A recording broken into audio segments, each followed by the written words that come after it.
What is up, everybody? Austin here. Very excited to be able to talk to a special guest today. He's a comedian, NFL content creator, host of the podcast, has nearly 500,000 subs on YouTube to go nicely with the $500,000 he recently raised for charity with us today. Tom Grossi. Tom, thank you for being here today. Austin, thanks for having me. Appreciate it. So I gotta say, I respect the grind. It was like just a few weeks ago you got back from 30 and 30, that whole trip, and you're already like back to a full content schedule. Like, how do you do that? How's I that work mean, out? it's just a matter of I just don't stop. Like, I'll take a few hours here and there and be like, okay. Like, for example, like I put out something yesterday that was supposed to come out on Saturday because I took like 2 days where I only put out like one thing a day. And I was like, man, I was really lazy these past 2 days. I gotta get back at it. So it's just whether it's the guilt that gets at me or it's just the constant urge to work. You can't take too long down. I haven't been on vacation since like 2019, but eventually. Did you like take a few days to kind of just like recuperate, relax, or was it immediately? Like that. So here's the thing. In my opinion, yes, because that week that I got back, so we put out the final video on a Saturday. I took that Sunday and I went to go see the new Spider-Man movie, because I was like, I've been Great waiting a movie. month to go see it. Yeah. And then Monday through Friday, I think I only streamed every day. So I didn't stream and put out a video. So for me, yes, that was like a light week. I was like, all right, gonna really phone it in this week and just do a little bit of work. So yeah, that was my downtime. Okay, I get it. I saw on, I think it was like, I don't know if it was a short or something. I saw you had purchased the Ken like roller skating outfit. Did you go see Barbie, or was that just a challenge thing? I am going this week. So this Okay. week I'm going because it was sold out. We saw Oppenheimer Right. yet last week, which was great. I just Loved saw that last Oppenheimer. night. It's Yeah. wonderful. Blew out my eardrums a little bit, but I loved every second of it. And then yeah, going to see Barbie this week dressed as Ken, and we're gonna rock it. Love that. That's awesome. Okay, so I just brought up 30 and 30. We're gonna get to that. Yeah. But before we do, I just want to kind of slow down for those who might not be familiar with you. You've been making, videos for like 8 years now, quite a while. Yeah. Yeah, So 2015 is when I yeah, started. Yep. yeah. Before you got into YouTube, but you also kind of like you doubled as like or I guess tripled as like a high school teacher slash comedian slash YouTuber. Yeah. How did you manage that? Like, how did you juggle all of that? Yeah, so when I went to college, for my undergrad, I was gonna be a teacher. Like that's what it was gonna be. I was Yeah, gonna do high school teaching, and it was my sophomore year in college when I started doing improv comedy. So if you've ever seen like Whose Line Is It Anyway, like that, like short form improv was the type of improv sure. we did. I joined the improv troupe. Before that, like growing up, I would make like home movies. Like I got about a dozen of them of like James Bond, Harry Potter, and just like it's me, right? There's nothing that's changed. So throughout school, I was like, okay, so sophomore year did that, junior year going to school, doing improv. I'm the vice president. Senior year, I'm the president of the group, doing school, doing teaching because it's student teaching as well. And I get a phone call because we do a lot, we did a lot of work with UCB, which is the Upright Citizens Brigade, which is an improv troupe that's in New York City. And that's basically them in Second City in Chicago are like the pipeline to go to SNL. Yeah. And we had worked with them for like a number of years at this point. I knew them pretty well. We did this thing called the Del Close Marathon, which is 24 hours of straight improv. They bring in troops from like all over the country. It's really, really cool. So they give me a call, right? Like 2 weeks before I'm about to graduate. And they're like, hey, like, we want to make you a member of the group. And I was like, oh, that's really cool. I'm going to go teach though. And I was like, thanks though. Yeah. And then I hung up the phone and it was like, no, thank you. So that was a cool little moment that I just did not take advantage of. And then I like couldn't get a teaching job. And instead I worked writing grants, magnet grants for schools for like millions of dollars for them to try and get millions of dollars from the federal government because they have all Mhm. these grants, all the boring crap. I hated it because it was an office job. It was just not a fun time. Right. So I wanted to do improv again because like I had that itch. But in order to do improv, you need a bunch of people to do it and like commute to the city and like if people flake out. And I'm like, I don't want to get involved with that. Let me try doing stand up because that'll be something that'll like take my mind off of it. And I thought about that for a while. And then Robin Williams passed away. And that week I was like, you know what? Screw it. I'm going to go to an open mic. So I go to an open mic. It was pretty cool. I was like, all right, got like a few laughs. Okay, that felt pretty good. Yeah, right. So I did it like 2 or 3 more times at open mics, and I was like, yeah, screw it. Let me enter a contest and see what happens. And I won the contest. Oh So I won the wow. contest and like opened for Andrew Scholes, who at that time was doing like Guy Code on like MTV and stuff. He's like a big time comedian now. But anyway, I was doing that for a while. Eventually, like made an album.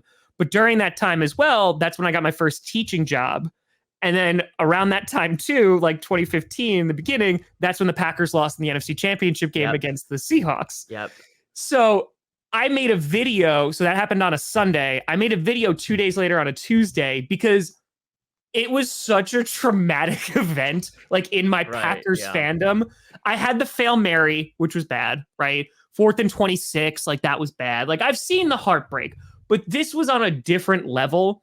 So, and the thing, like everything went wrong, like everything. Mm-hmm. Fake field goals, 2-point conversions, right? Marshawn Lynch, the Yeah. onside kick.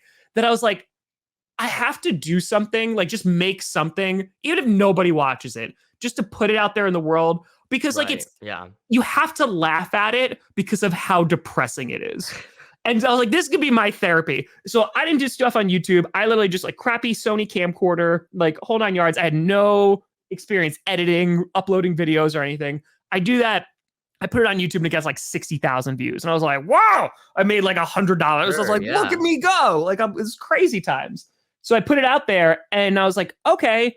And instead of kind of capitalizing on YouTube, I decided instead to make a podcast, which was Patcast, and just do it 2 times a week. And like I would interview a fan from the opposing team on Thursday, and I would break down the game that just happened on Tuesday.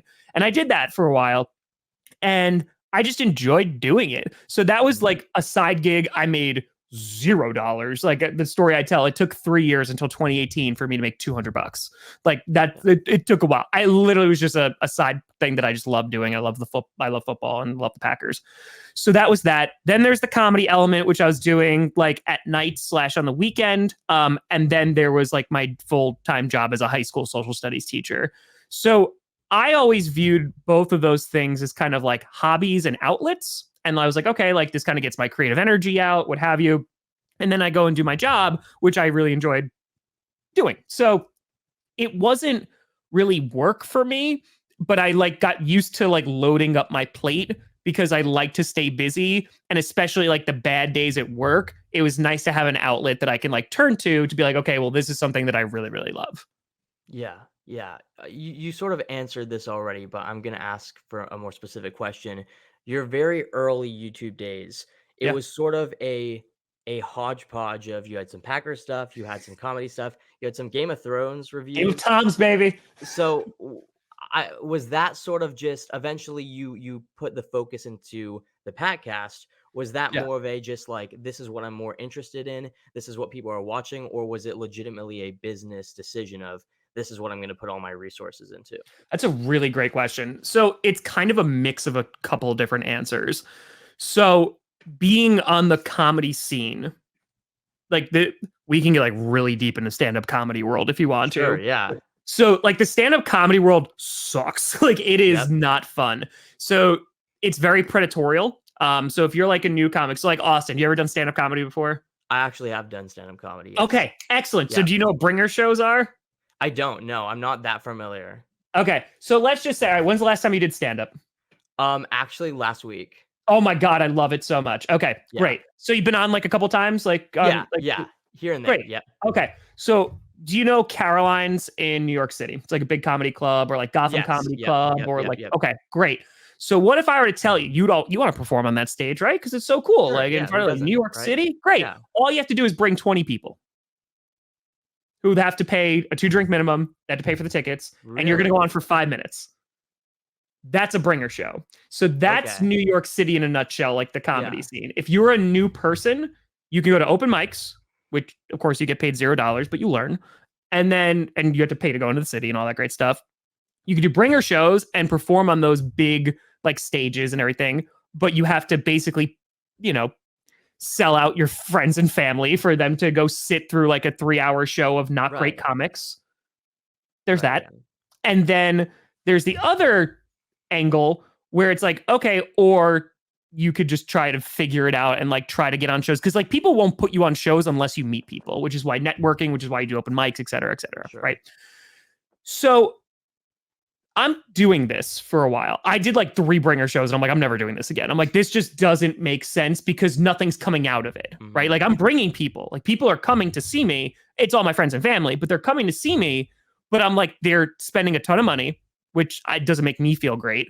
And 2, like it's not putting me anywhere. Like it's not furthering my comedy career or anything. Sure. Yeah. So it got to a point where I sat down with a few comics and they're like, it legitimately takes 10 years. Like, if you want to make a living doing this, it takes 10 years to get really good, to get the networks. And again, you could do like the college circuit, but you have to apply to that. And there's like a bunch of things to get into there.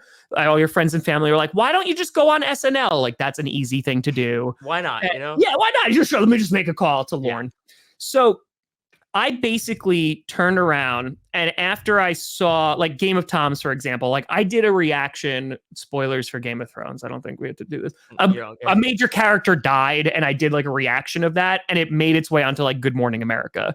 And I was like, oh, well, I could actually use that now as a credit, because in the comedy world, credits were like everything back then, in which like if you got on Jimmy Kimmel, Jimmy Fallon, like, you know, like the Conan show or like the news, like that counted as a credit and just gave you some more credibility. So Game of Thrones was like a mix of, I liked Game of Thrones, and it also sometimes served as a way that my name and face could get out to more people because I was like wanting to pursue stand-up comedy a bit. At the same time, podcast was happening, and I just really loved doing that. Like I was like, that was just a thing I just Sure. loved. Yeah. I never wanted to make money off of it. Like it was just, I loved doing it, and I wasn't making any money, so it was great. And it led to opportunities where like I got to interview Mark Murphy like the following year, and I was like, I peaked. Like this is the greatest thing that's ever happened to me. Like this is amazing. I still have it because I live in New York. When I went to Green Bay, because I'd only been a handful of times because I literally just couldn't afford to go. Right. When I Yeah. went there, they gave me a water bottle, and the water bottle they gave me had a Packers logo on it. I legitimately kept that label from that one. Like I still have that, like from Wow. 2016, because I was like, I don't have, there's no Packers stuff around me. It's all Giants and Jets and the occasional Bills thing. So Mhm. like the Packers were so near and dear to my heart. I was like, oh my God, like just to be in this space and have a water bottle that has their logo on it, I want to keep it forever. Yeah. So that kind of, I did comedy for a while. I put out the first album, and it was fun and it was great. But at this point, like we're starting talking 2018, like Sunday Night Football randomly found me one day. Like I went on Sunday Night Football. So like that was really cool. And it was just the more time I put into comedy, I didn't feel like I was getting what I wanted out of it. And it's not even money. It's just like that fulfillment wasn't Right. there. Yeah. And so with this job, or like what it was like at that point, it was like a hobby. But in 2018, I'm like going pretty hard on it too. Like that's pretty much full time while I'm teaching full time and doing comedy. The like, I was just feeling so fulfilled because it's something that I did every single Sunday anyway, like was watch the games. I started streaming in 2018. I watched all the games anyway, so I might as well have a camera on because like if anyone watches, cool. If no one Sure. doesn't, Yeah. cool. It was just a way that I was like, I'm never gonna not love this. So I was doing that and I was getting more out of it in just terms of people were watching, the community was starting to get built. Like we were like, I was starting to recognize people who were coming into the chat. And it was just like this very slow formation of like, okay, this is something that like I really, really like. And Sunday Night Football was like, wow, is this going to change my life? And then I went into like school on Monday, and my life was the exact same. Like a Right. couple of students Yeah. were like, I saw you on Sunday Night Football. That was cool. And then I taught for the entire day. Right. Like that's what it Right. was. Yeah. So it was just, to answer your question, a very long, drawn out answer. It was just a matter of podcast and YouTube, and the Packers and football just became the dominant thing because I felt the most fulfilled doing it. And I just loved the action of making things.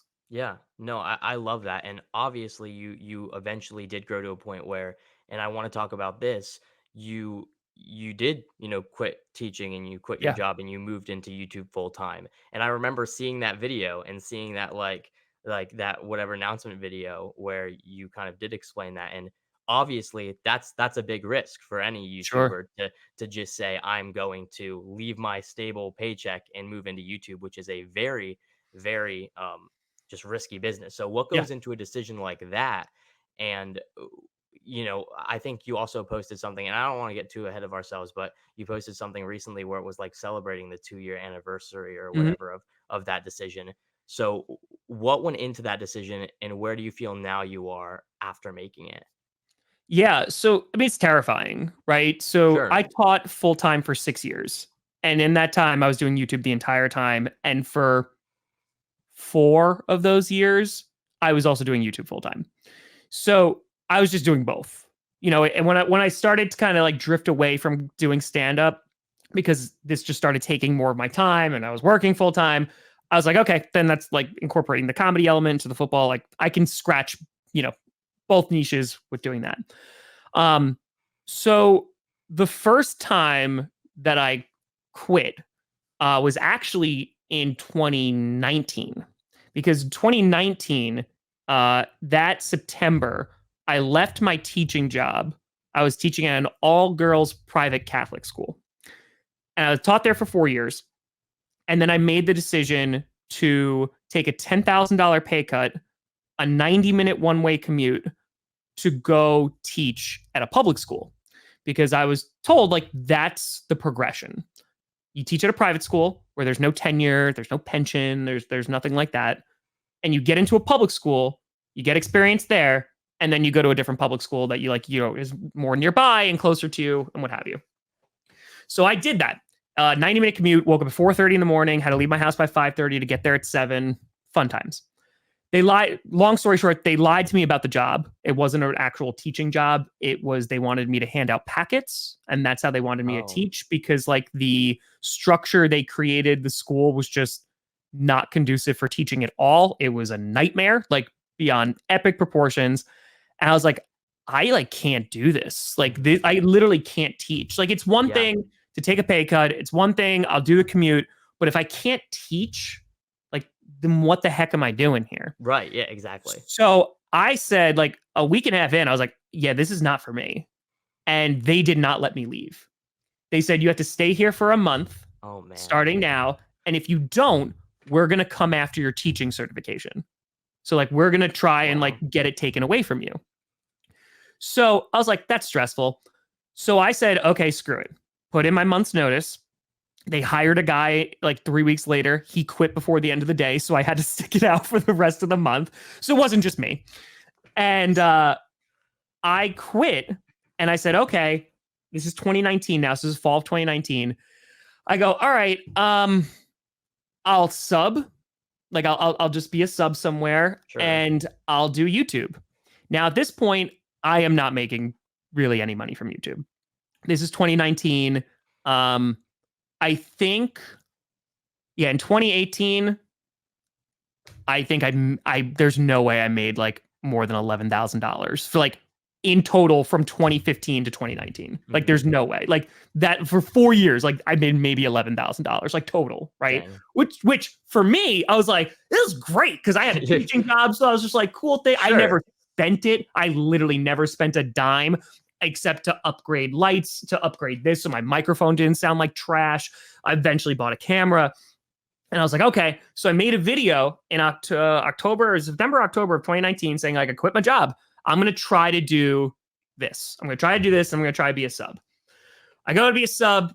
It goes for 2 weeks. And then I get offered a job at another school as a leave replacement because social studies teacher was having a baby. She was not coming back until the end of April. And so they're like, do you want this job? It'll actually be a real paycheck, because I was getting paid. At this point, I have my master's degree because I got my master's in 2015. So I'm getting paid like $112 a day to be a sub. Um, and like I can't really live off of that. So I was like, this is not great. And then YouTube wasn't bringing in a ton. But I will say that time I was like, well, I'm going to like go really hard on YouTube. Mhm. Like I'm going to like go harder than I have been going. Sure. So just because maybe that is an avenue, like maybe this is, and it was after Sunday Night Football in 2018. I was like, maybe this could be a thing where I could like make a living off of this. And at this point, I'm streaming every Packer game. I'm doing a bunch of stuff. So I wind up taking that job. It's a 45-minute commute. Go there. It's pretty good. It's pretty solid. Teach there and come home, work. Teach there, come home, work, what have you. So then it's 2020. So you might know where this is going in that my leave replacement's over in April. COVID happens. So Sure. COVID happens, March, we leave for the weekend, we do not come back. And so it becomes me creating lessons from this desk because I am the only one in Eastchester that has all this streaming stuff because I'm using it for YouTube. So I'm like, all right, screw it. Like I'm going to be able to do this really easily. Yeah. And so what winds up happening is during that time, like nobody knew what was going on. I was able to create lessons and like do that. I streamed every now and then for my kids and it was like, okay, because there was no mandatory things because people were just trying to figure out what the heck was going on. Mm-hmm. So during that time, I was like, wait a minute. So I don't have a commute. I'm home and it's draft season. I am going to put out more content than I've ever put out before. So I went hard. So that happens. End of April. My leave replacement's done. I am now out of a job. Jordan Love gets drafted. I stream that entire draft. Yep. I'm sitting there at 2:30 in the morning after I just streamed, and I go, that Jordan Love reaction was pretty funny. Let me clip that real quick. Clip it at 2:30 in the morning, put it on by itself, hits 1 million views. Right? It's my most viewed thing, like video of all time. So things start getting a little crazy.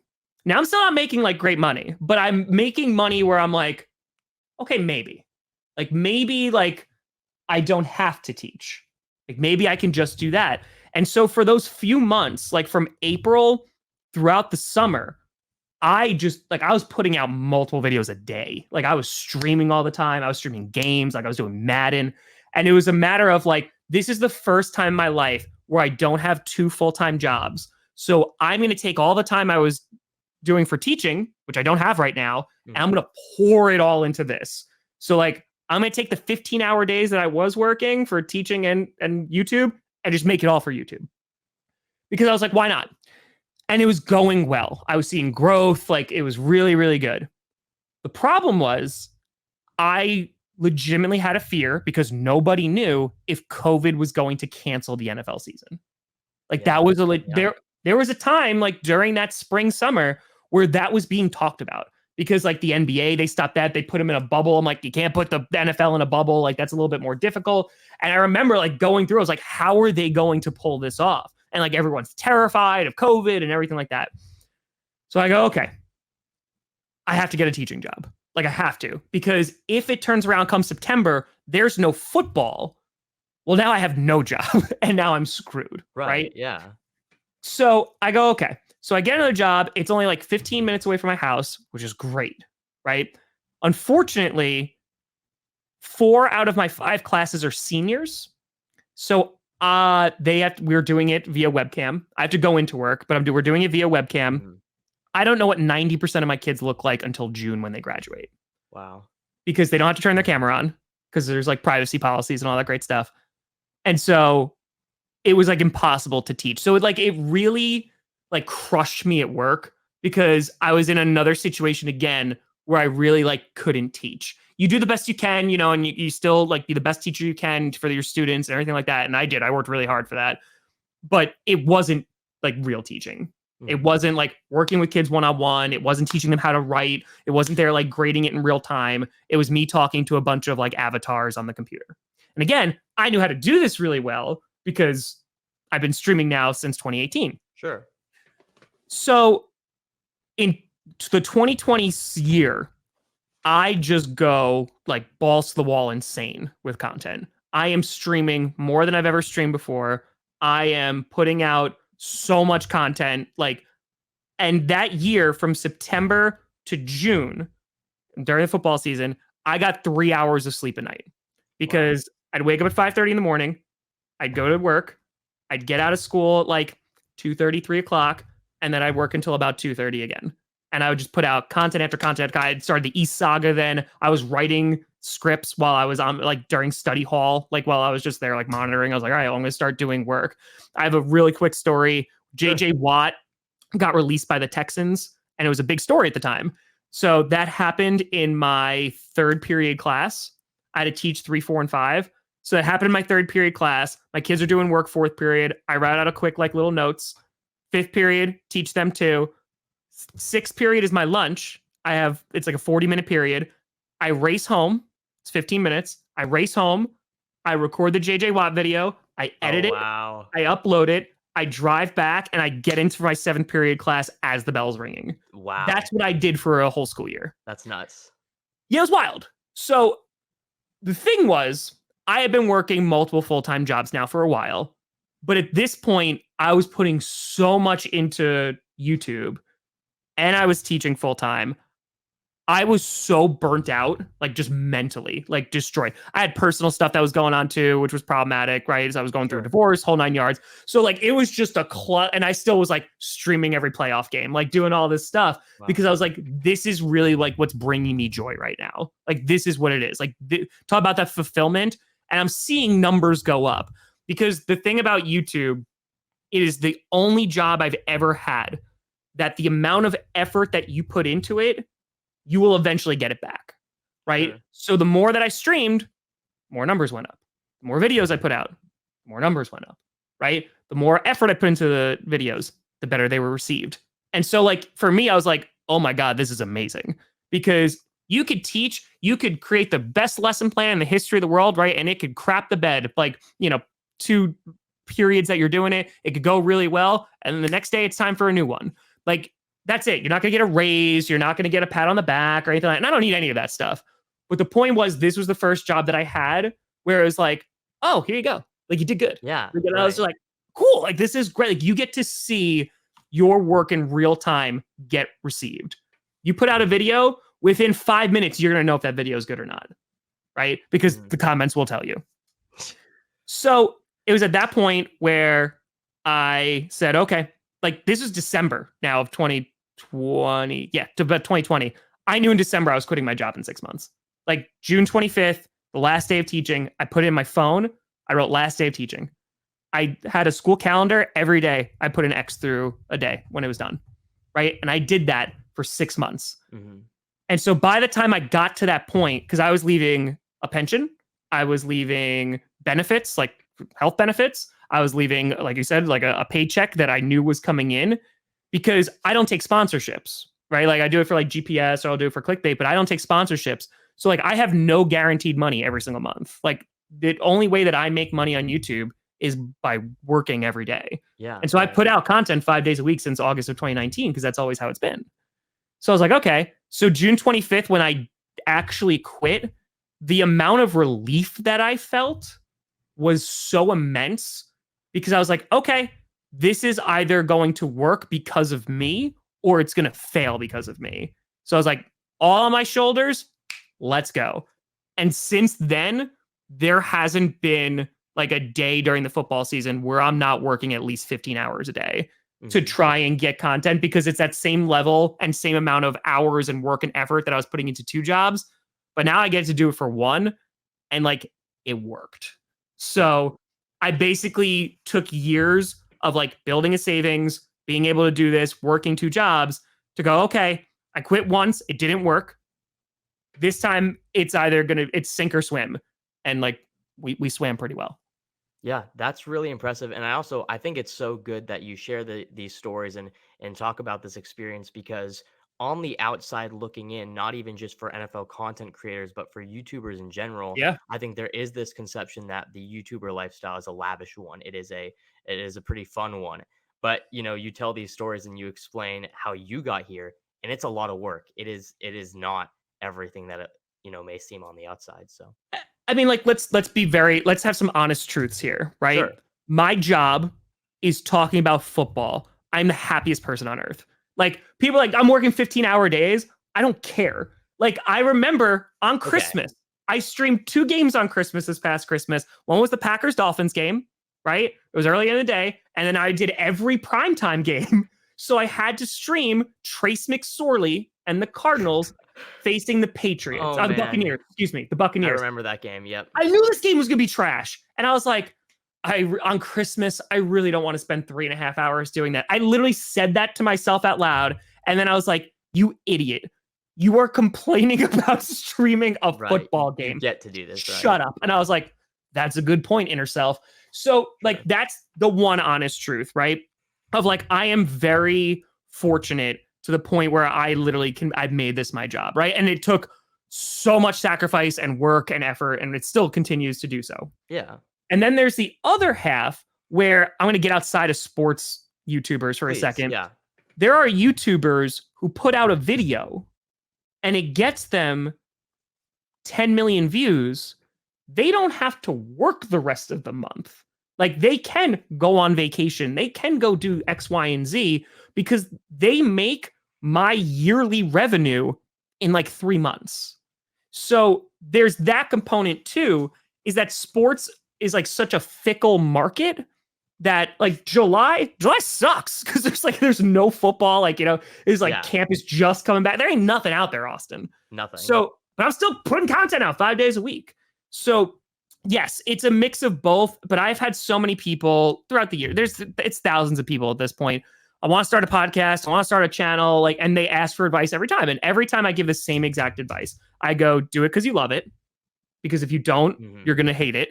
Because the amount of time that you take spending, I used to edit on my laptop. So I used to render videos on my laptop before, it was just audio back in the day, which was great. But when I switched to video on my laptop, it would take 3 times the amount of the video, like the length of the video. So if I had an hour interview, it would take 3 hours to render.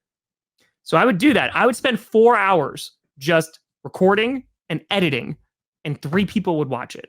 That sucks. Like, it doesn't feel good, but I loved it. I remember the first podcast that 100 people listened to. It was a Rams preview. I remember the first one that was 1,000. It was a Broncos preview. Like, I remember those, and I was like, oh my God, this is amazing. Making $0. But I was like, this makes me feel so good. People are watching this. People are liking it. People are commenting on it. Oh my God. So it gets to a point where, yes, like, can it be like this lavish, luxurious thing? Sure. Like, I'm very comfortable now. Like, I make more than I did when I was teaching, which is a whole different issue.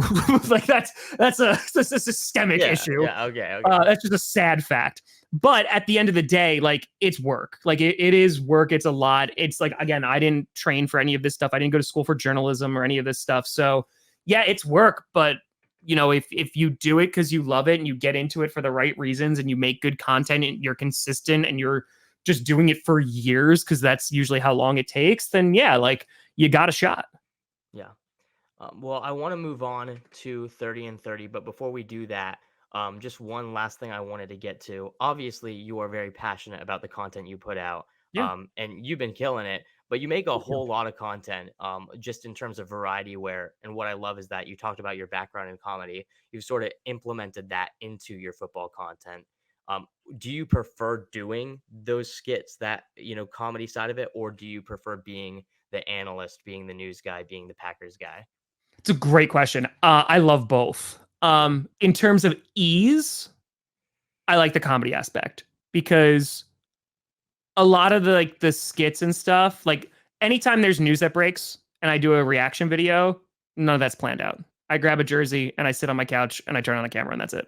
Like, it's all improv. Like, it's literally all leaning on my improv background, all that, and just knowing all 32 teams and knowing all 32 fan bases for years, that I have a good, like, pulse on what's going on in each fan base. And like, that takes a lot to, like, keep up on, but it pays off because I'm able to do that.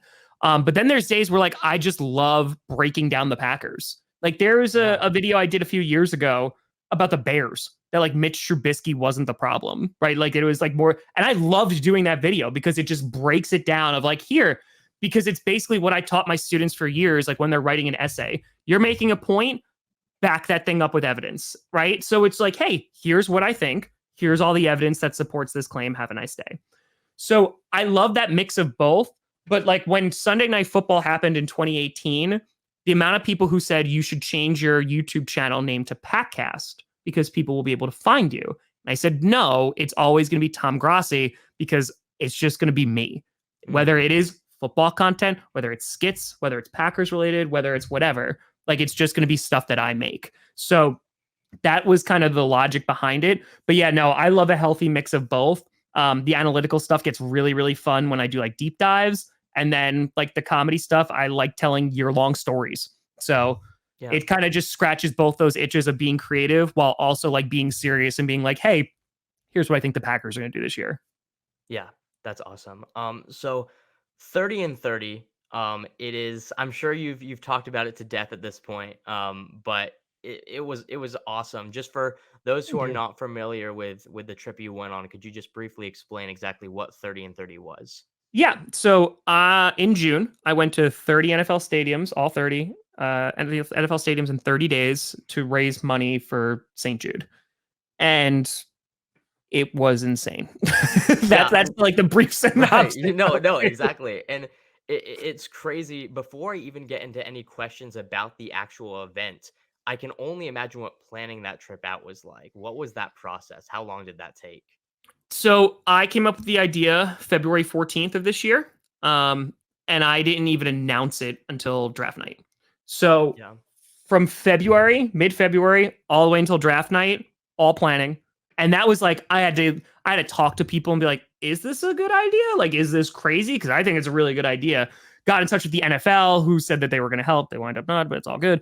Like, again, kind of just the optimal route to take, right? Like I outsourced that. One of my mods is like really good at math, and I'm just like, hey, I will give you money. Plan out the optimal route from Lambeau Field to SoFi. And she's like, that's not optimal. I was like, I don't care, just Yeah. make it happen. So she did that, which was really, really helpful. And then it was just planning on like how I could actually make this work. Because I don't want to take flights every day. Like, how can I like do some driving? How can I do this, that, and the other thing? And then it was like, okay, I need somebody to go with me because like I need somebody to edit. I need somebody to be the camera person. Mhm. And so like that had to all get locked away. I had to talk to people. I had to create the promo with Johnny Barks, who created that was amazing, who wound up joining me on the trip. And then we finally announced, and then it was continuous planning up until the day we left. And then the planning happened every single day we were also on the trip. So it literally was February 14th until about June 30th. Yeah. I remember one specific meetup. So I'm in Virginia right now. Yeah. I live in Florida, but I'm in Virginia. I've been in Virginia this summer, and your DC meetup was 30 minutes from my office. And I was like, I'm gonna make it. I'm gonna go down there. And I got Yeah. to work that morning, and my boss said, we need everyone to stay late today.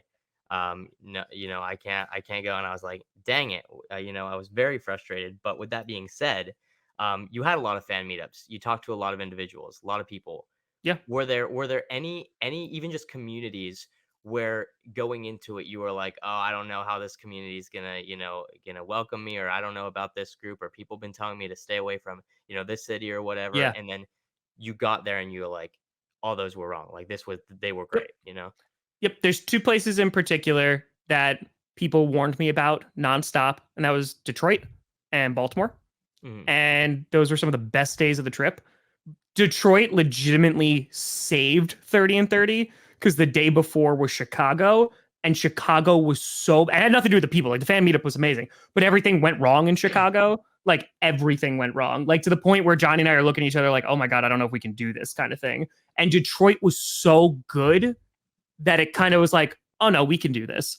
And then Baltimore was like the video that changed the entire series and like really kind of like put it on the trajectory that it was because everybody was like, Baltimore's really bad, really, really bad. You're not gonna have a good time. It's like Yeah. super dangerous. Like you're gonna get shot, like all these things. And Baltimore's like a rough city. Like, don't get me wrong, it's a rough Yeah. city. Sure. But first of all, the team was amazing, but the people were so incredible that I was like, I love like it just gives you that extra I love this even more because it kind of like no, like there's really good people here. And like there was even in Cleveland because that was the first non-divisional city. I was like, I don't know if anyone's going to show up, right? Because like you have to think there's like obviously Packers, Yeah, you right? like the Packers Obviously. just a little bit. Yeah, so like I get it. Like their division like folks will come out and stuff like that because like I know like there's Bears fans that support me, there's Vikings fans, like we just crap on each other all the time, all that great stuff. But Cleveland, I was like first non-divisional city. It's in the AFC. I don't know how much like I don't really have a cut like and there was like 30 people there and I was like, "Oh, there might be people in every one of these cities." And there were people in every single Yeah. one of those cities. So like that was like Right. arguably like the smallest one. And I think that even goes back to what you just talked about how you didn't, make your YouTube channel the Patcast. You made it Yeah. you made it you and the fans. And I say this as both a fan and even just somebody who's watched this journey. these people, they're not coming out for the Packers. They're coming out for you and the community you've created, which is not just Packers fans. Yeah. And that was something that took a while for me to get over Yeah. because like I was like, all right, they're coming out to rep their city, right? They're coming out to rep their team, all that great stuff. Buffalo was the game changer for fan events Yeah. You because okay, by the way? oh That yeah, elbow or something? it's scarred. Yeah, the Okay. back I still feel it in my Oh back every now and man. then, like because it hurt, buddy. Like it Yeah. hurt. But yeah, so there was 150 people in that backyard. Like local news came out. There That's was a guy who crazy. brought a drone. Like, and that was so insane and so crazy that I was like, wow, okay, like this is something really cool. And yeah, to your point, like they started chanting Grossi. And that was the first Grossi Wow. chant. And I was like,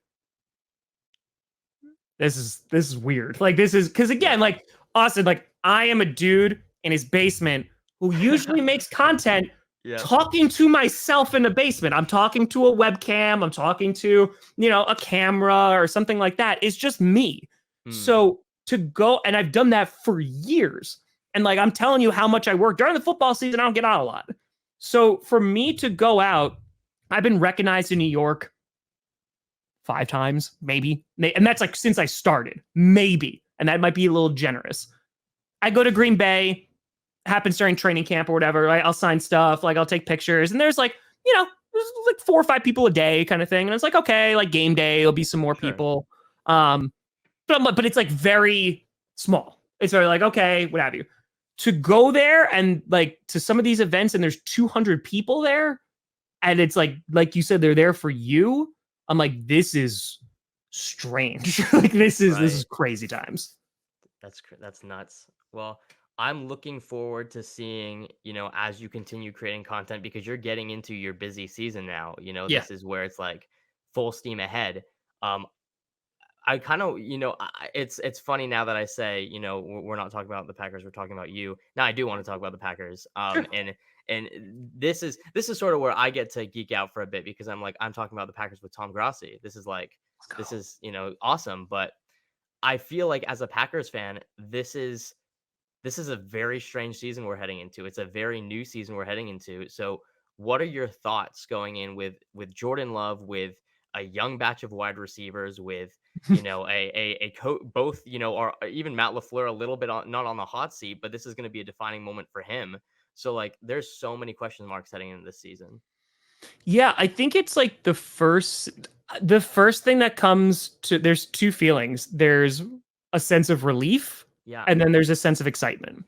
And the relief comes from, and like it's tough to explain this to other fans without seeming like really cocky and arrogant. Yeah, I know what you're talking about. You know what I'm talking about? It's Yeah. like because we had Aaron Rodgers every year, and I mean every year that we've had it, except maybe the 2009 season. But then they were starting to be like, oh, maybe this guy's like really, really good. Mm-hmm. Like ever since we won the Super Bowl, it was like, so 2010, 2011, it's like, oh, the expectation is we are going to go win a Super Bowl. Yep. Every year. Yep. Now, we won 1, which in like when he was super young, when it was like the beginning of his career, and I was like, dynasty, baby, because the amount of injuries that happened, the amount, like all the things that had to go our way. And I was like, wow, we're going to be back here every year. Yeah. And we never even made it back. And as his career went on, like you had heartbreaking 15-1 season was bad. The 49ers losses, which one? Yes. All of those were pretty bad. The Seahawks NFC Championship game, arguably the worst, right?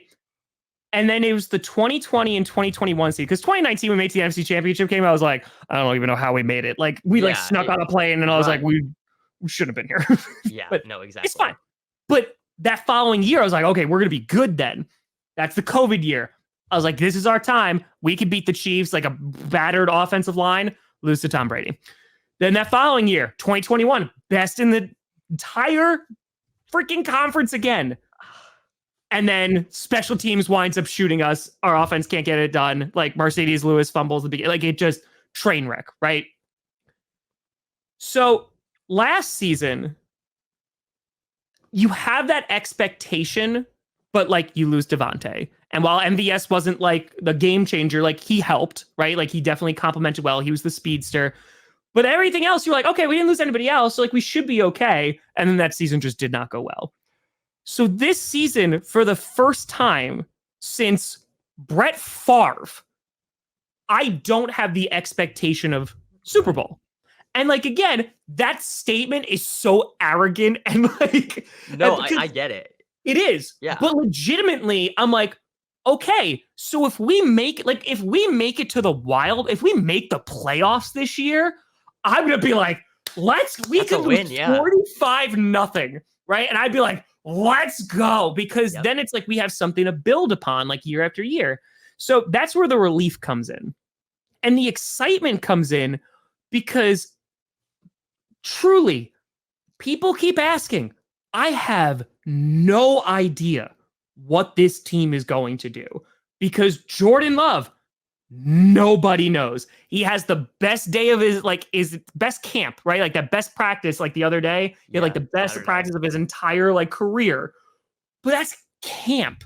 Like we've seen him start like one game against the Chiefs. He's come in a couple of times. He came against the Eagles, right? Through that like pass to Christian Watson, who took it off. And you're like, okay, like you see the flickers of like things like looking good. And like that second year, everybody was like, oh, he's not good. Like he's bad. It's like it ain't pretty. Third year, they get a lot like quieter. They bring in Tom Clement, like he's looking good. And so you have that. Every receiver except one is under the age of 25 years old, right? The defense, which was supposed to be this elite, monstrous top 5, top 10 last year, was not. And like, you're like, maybe it's this year. Like, I feel like we say that about our defense every year. So, like, yeah, that unknown is super interesting to me because it's different.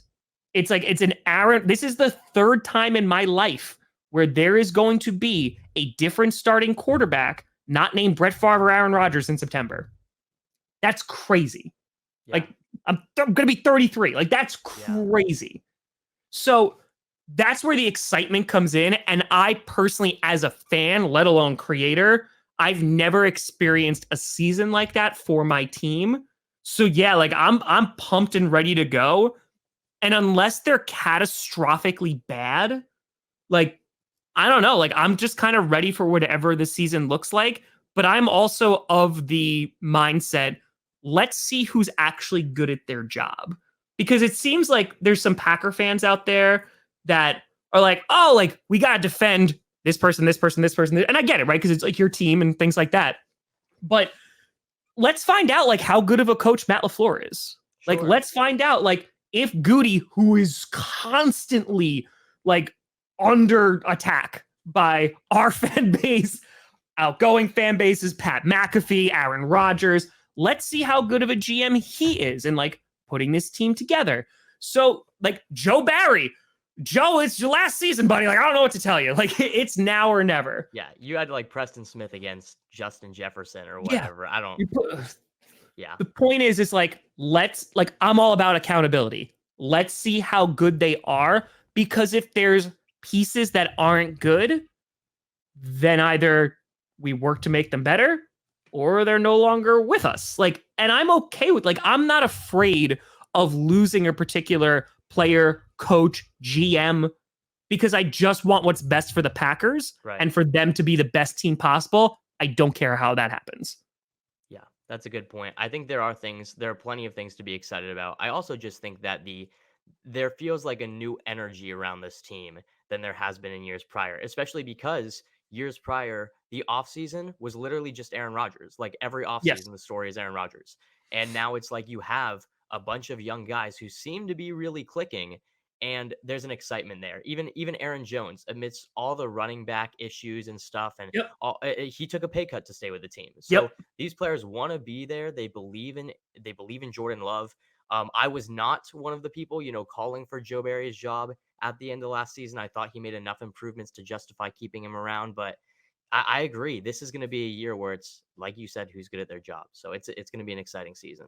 it's exciting because like you don't see a team roll out receivers who have like 2 years of playing experience Yeah, and that's it, right? Like you don't see that. And like the ceiling is super high. You saw what Christian Watson could do. You saw how good Romeo Dobbs could be. Freaking Jaden Reed looks awesome in practice, but again, it's just practice. Like, are they actually going to utilize Aaron Jones, who you mentioned? Because it who feels knows? like he is constantly underutilized. Like, but AJ Dillon, right? Definitely. Josiah DeGuara, like who are best friends with Jordan Love. They were drafted in the same draft class, went to each other's wedding, like all that great stuff. There is that unity. And you remember, like, I'm sure that story that came out last year that Romeo Dobbs was like, yeah, I don't really hang out with Aaron Rodgers on Yep. the weekend. Yeah. And everyone was like, oh my God, Aaron Rodgers is the worst. I'm like, that's like a 23-year-old kid and like a 40-year-old. So Right. yeah, they're Sure. probably not doing the same amount of things like I was doing in my young 20s and I'm doing 40. Right. So there's a youth and energy that definitely is a part of it, which is also fascinating because that's the perfect like foundation to that's where like leaders come from, right? Yeah. If there's a lot of it's a young offense, and obviously you got vets on there like Dave Bakhtiari, Aaron Jones is on there too, but like it's a young offense. So like who's gonna step up? Like who's gonna be the guy to be like, I'm now the leader of this offense? Because like who knows how long Aaron Jones is gonna be on that team, right? And then like the defense, it's like, hey, we're gonna all put it together. Like Darnell Savage, like, is he gonna put it together? Like Yeah. Kenny Clark, is there finally be someone next to him that could help? Devontae Wyatt, like, is he gonna be that guy? So yeah, there's a lot of youth that's there. And I'm just like excited to see, like, all right, who can play? Like, Yeah. let's see what the new Green Bay Packers look like. And people and fans, I feel like, are very afraid to be bad because we've had so much success, right? And it's For like sure. long sustained success, like going to the playoffs all those time, Super Bowl expectations every time Aaron Rodgers takes the field. Now it's like, oh man, but like, what if they're bad? Like Bears fans going, what if he's bad? Okay, then he's bad. Like then we find somebody else. Like, you know what I mean? Like Yeah. that we figure it out. Like that we just haven't had to go through these growing pains in a very long time. And like we still might not have to, like, Sure. because Who we just knows? don't know. Yeah. And you bring up a really good point saying, every year for Packers fans it's been, "Oh, we need to win another Super Bowl before Rodgers' window closes," all that. Now it's just about trying to get the window back open again. And that's Yep. okay. So it's okay to have that year. You brought up Aaron Jones, not Aaron Jones, excuse me, Aaron Rodgers and Romeo Dobbs and that storyline. Um, as you mentioned that though, you look at Rodgers now in the Jets, where he is very buddy buddy with Sauce Gardner, and Sure. they're going to basketball games and all that. And I'm not saying that as a knock on Rodgers, but I'm saying, how do you feel as a Packers fan to see all of that apparent dysfunction with Rodgers in the Packers organization, and now all of a sudden Rodgers, who didn't want to mentor young guys, he didn't want to bond with people, and now he's on the Jets, and it looks like a whole new person. Yeah. I'm going to say this with the most sincere honesty. I don't care. Like, the No, reason yeah, being is because exactly what you just said. Because it's one thing to go through it as a fan, it's another thing to go through it as a fan who loves this team so much. And then also having to hear about it every day, make content about it, of like every offseason. Oh, they're fighting again. Every yeah, offseason. Is he coming back? Every offseason, like holding it. And I'm just like, I just want to watch my football team and I want them to do exactly, well. Like that's what I exactly. want. So like he took a pay cut, like a legit pay cut, like $35 million. Like he wants to win a ring. Like I truly believe that in 2021, if they won a Super Bowl, I think Rodgers might have retired. Like I think that I know he wants to play till Yeah, 40, but I think there's a really strong case to be made that he's gone. Right. yeah, And I think the Packers, that's what they did. They waited on that. They drafted Jordan Love. They're like, all right, only a couple more years for a contract. And Rodgers is declining because in 2019, he didn't look as good as he usually did, right? Because he didn't buy all the way into Matt LaFleur's system. It's fine. I don't care. yeah, Wins MVP 2 years in a row. Packers go, oh crap, now we're screwed. And then Devontae is like, I would like to get paid. And they're like, wait until after the season. They don't win a Super Bowl. And then Devontae goes, bye bye. Like, I'm not doing it no more. And then things start to fall apart. yeah, So, yeah, I'm sure like Rodgers looks incredibly happy because he's doing something different for the first time since 2005, right? So 18 years. So he's doing something different. It's a different team. It's a big city field, like excuse me, even though it's in Jersey, but he has like New York City that's right there, very different from Green Bay. And he's on a team that can be contending for a Super Bowl and has also like accommodated him nonstop. Like this happened beforehand, but they brought in Nathaniel Hackett. Rodgers loves Nathaniel Hackett. Sure. They We saw brought that it the other after, day. Yeah. yeah, Alan Lazard, Randall Cobb, like Adrian Amos, like Billy Turner, like all these guys go in. Like Rodgers knows these folks. So the Jets have been more than accommodating. He has returned the favor. And like, yeah, like I wish him well. Do well, play 65% of the snaps, please. Like, I'll hope he does Right, well yeah. because he gave a ton to this franchise. Like, he gave like me memories of like, oh my goodness, like every year I thought my team was going to the Super Bowl. Like, that's pretty damn awesome. And I got to see one. Like, I got to see the Packers win a Super Bowl. Yes, it was like through a TV in my college dorm room, but like I got to see that. And like, there's a lot of fans who have never seen their teams come close to a Super Bowl. So Sure. like, I will always be appreciative and grateful of that. Is there stuff that I disagree with him? Of course. Is there like off the field stuff that I really didn't want to hear about and didn't want to know? Absolutely. But at the end of the day, like unless you're playing the Packers, like you do you. And I know like media is gonna like do this and be like, oh, it's gonna be compared Jordan Love to Aaron Rodgers. But that's the best part. Everything I've heard out of camp is like all of Jordan Love's teammates are like, nope, don't gotta be Aaron Rodgers, just gotta be Yep. Jordan Love. Yep. And I think that is so refreshing to hear is just the words like I don't care. Like I it's don't not care. that big of a deal. And when Rodgers signed that extension with the Jets, all of Packers Twitter, people were taking sides, people were giving their take. He's not our quarterback anymore, No. you know? Like let him be happy, let him do what he wants. He gave us a Super Bowl, but at the end of the day, I'm not going to take a side. It was a dysfunctional relationship on both ends to Yep. some extent. Let's just move on, especially when you have Packers fans. And I don't mean to get on a rant here, but you do have the Packers fans who are coming out and saying, we're so excited to be free from Rodgers and move on from the drama. And they're the same people who now are still following him to New York and keeping up with everything he's doing. Let's just move on. Yeah, bye. Exactly. So sorry, I didn't mean No, to John, go on a but rant. it's a couple different like sections of the fan base, right? Because if I talk about Aaron Rodgers, they're like, "Oh, haven't gotten over your ex, huh?" I was like, "Well, no, Yeah, he was my quarterback for 18 years, so like stuff right. he does, like I'm asked about it every day. Like, and again, like I'm interested because like I I'm interested in Aaron Rodgers and like his success, but like when he does stuff, like I don't care. Like you go on Sure. Dodgers Street, I don't care anymore. Like I don't have to talk about it. Like it's all Exactly. good. Like my Yeah. man could go to Peru, ayahuasca all day. I don't care. Like it's all Sure. good. Yeah. Like it's just a matter of I just care about the Green Bay Pack. Like that's my priority, right? It's the Right. Packers. So Jordan Love is my quarterback right now. So I hope he does well. Like why wouldn't I? I hope he does well. And Rodgers, if Rodgers wins a Super Bowl this year, as long as it's not against the Packers, I'm like, good for him. Yeah. Good for him. And then I'm gonna move on with my life. Like Yeah. that's how it's gonna go. But yeah, no, it's you have different sections that will just yell at you of just being like, yeah.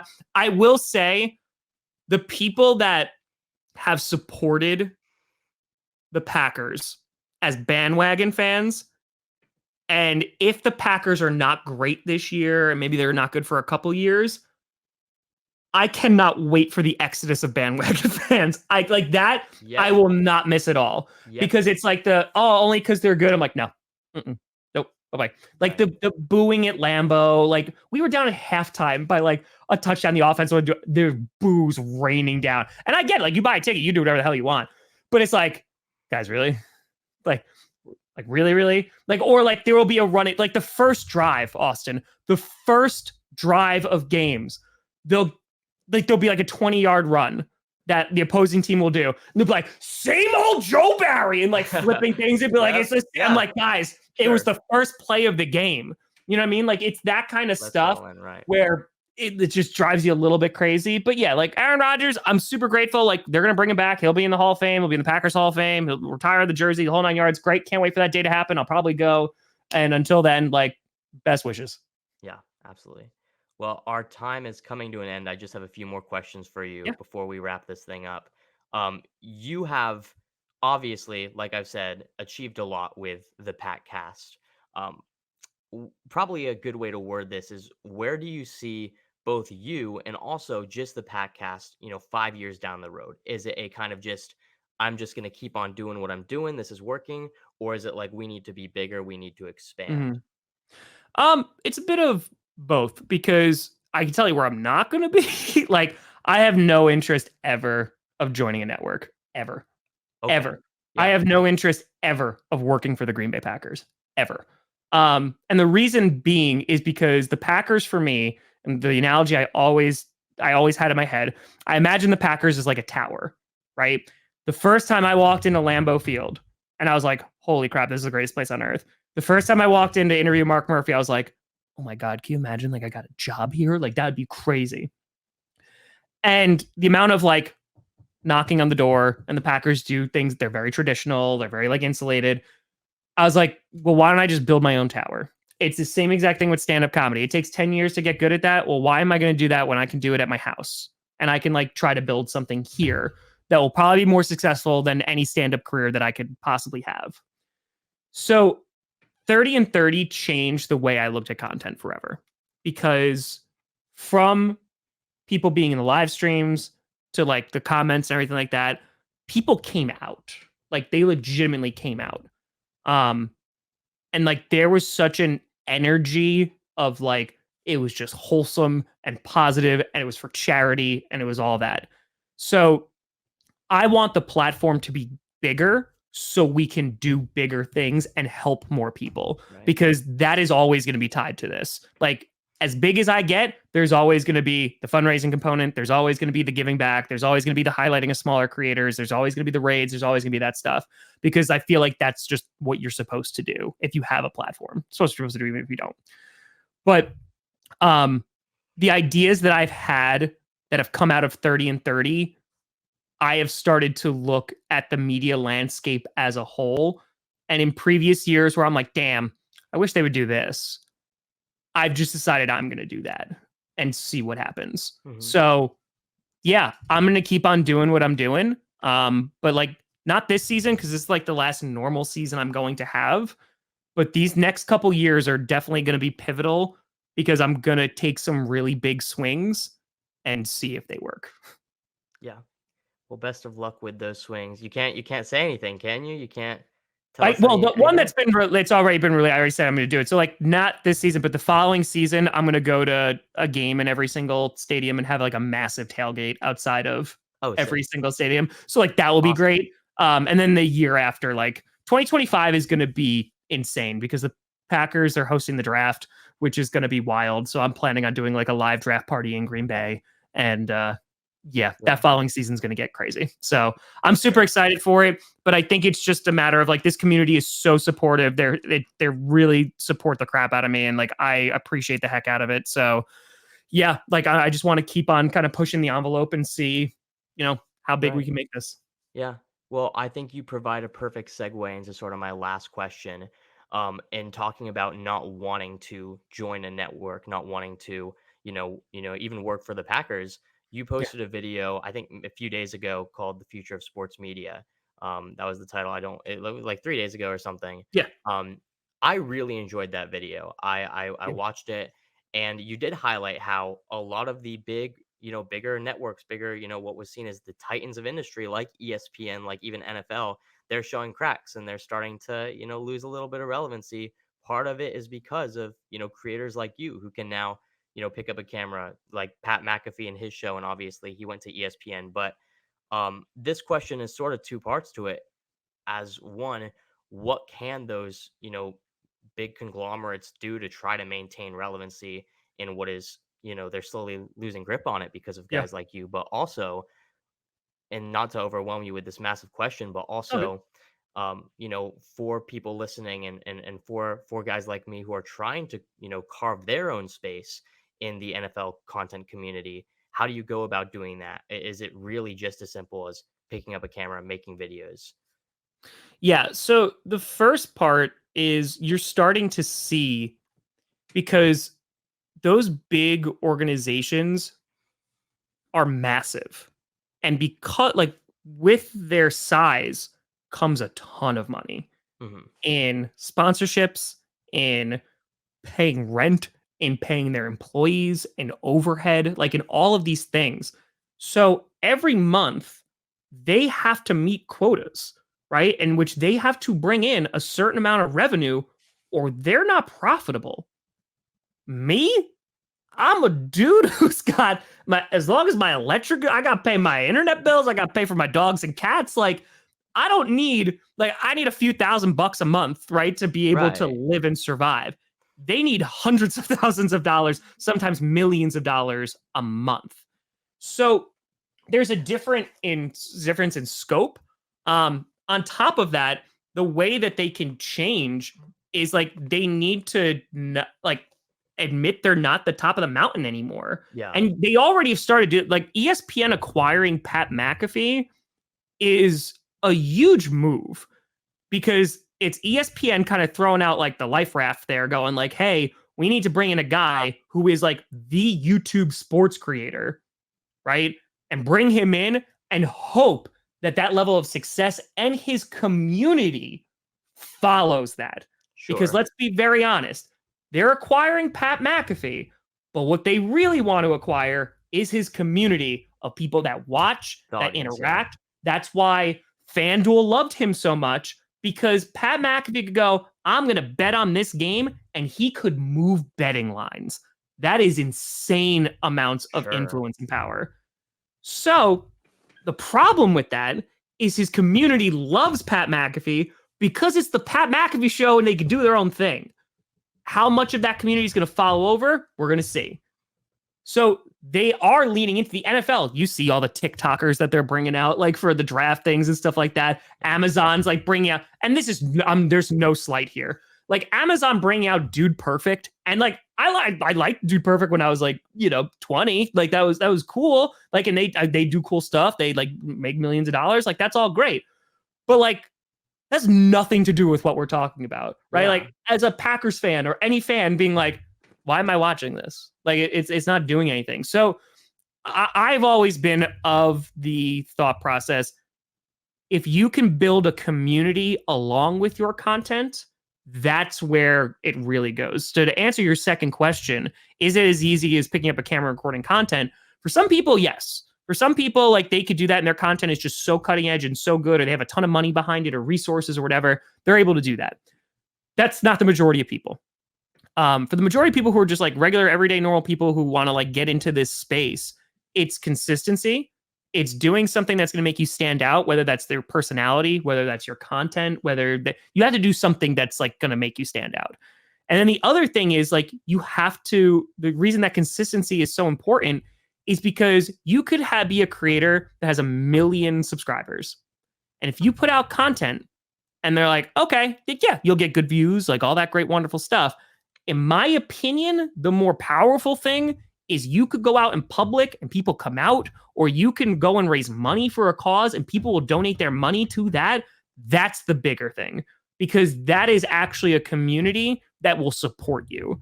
And like I've worked incredibly hard. And what does that look like? That's doing Friday night Q&As every single Friday since 2018. Yep. That is streaming every single primetime game, every Packer game, every playoff game, every day. Like the hundreds and thousands of hours of work that go into that. It's the premieres and live chatting people. It's legitimately getting to know people, because that's also why people will come back. Some people will come back because of your content. Some people will come back because of you. And some people will just be in that community that exists there. So I feel like if you're able to do one of those three things or a mixture of all three, that's that sweet spot. And like a lot of people don't do it because you don't get that instant gratification. You don't get that instant return. You could be creating content for 3 years and not make money and nobody watches. And it's frustrating and it's stressful. But again, you could do it for 5 years and that's when it picks up and that's when it goes. Yeah. Well, Tom, thank you so much for joining me today. This was a lot of fun. Appreciate you coming on. Do you want to sort of share where people can find you? YouTube, Instagram, TikTok? It's that Tom Grossi comedy. You find things. Yeah, pretty easy. That's it. That's fun. That's all the handles. It's the YouTube and all that great stuff. Absolutely. But no, I really appreciate you having me on. This was fantastic. Great. Looking forward to seeing the content you're going to be putting out. I'm sure there's going to be a video today or a Q&A that I'll be tuning into. Probably. So. Absolutely. All right. Well, thank you so much, Tom. Appreciate you. Thanks, Austin. Take care.